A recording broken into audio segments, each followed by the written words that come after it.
Congress party के अध्यक्ष को जिस प्रकार से उनके अगर रेड डाली गई, उनको कोई समन नहीं, कोई बुलावा नहीं, कोई सबूत नहीं। मुख्यमंत्री जी के बेटे वैभव गहलोत को जो समन दिया गया है वो भी आप जानते हैं। उन्होंने खुद कहा, वैभव ने, कि ये 12 साल पुराना कोई प्रकरण था और पोलिंग डेट अनाउंस होने के बाद अचानक से समन भेजा जाना, सब लोग समझते हैं कि इसके पीछे क्या सोच हो सकती है। जो हालात बना रखे हैं इससे कोई घबराना नहीं है, ये इनको गलतफहमी है। हमको डराना चाहते हैं, न हम डरने वाले हैं, न प्रेशर में आने वाले हैं। हमने कोई गलती नहीं की, हमने कोई भ्रष्टाचार नहीं किया, हमने कोई गड़बड़ नहीं की, न पेपर लीक से हमारा कोई संबंध है, न कलाम कोचिंग से हमारा संबंध है। खास है तो आकर मैदान में हमारे साथ लड़ाई लड़े, किसी के कंधे पर बंदूक रखकर गोली ना चलाएं। अगर कंधा है तो सामने होकर लड़ाई लड़ी जाएगी। कहते हैं जब भी कोई बड़ा सियासी घटनाक्रम होता है तो उसका या तो अच्छा या फिर बुरा प्रभाव पड़ता है।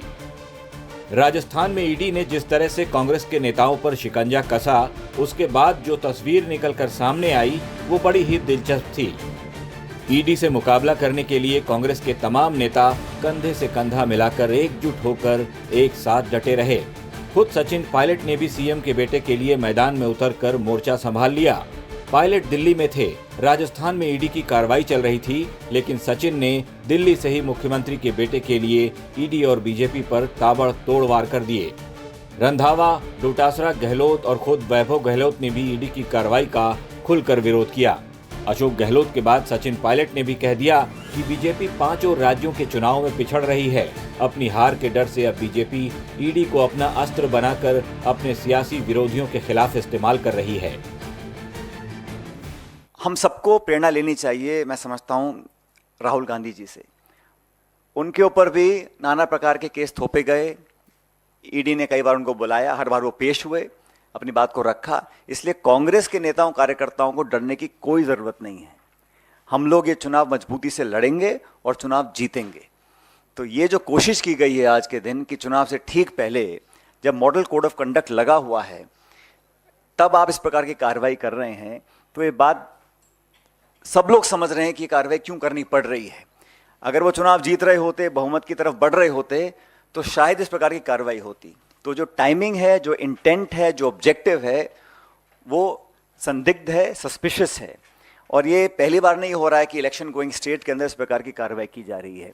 जो टॉप लीडर्स हैं उनको टारगेट किया जाता है, स्पेसिफिकली टारगेट किया जाता है।